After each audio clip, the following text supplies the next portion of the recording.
A cabin for social use. For guest cabins and the main cabin that houses the client's home make up the project, all with orientations that allow you to take full advantage of natural light, and also to get incredible views towards the forest.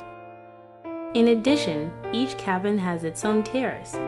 All its bathrooms have an interior patio with vegetation. Volumetrically, they are differentiated from the rooms with a lower height, and framed by treated wood lattices that filter the light and give privacy. The predominant materials are the volcanic stone.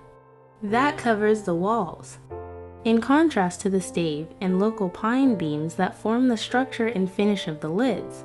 The interior proposal of this week-end refuge was brought together with the architecture with the aim of creating a warm atmosphere, with clear lines and modern details.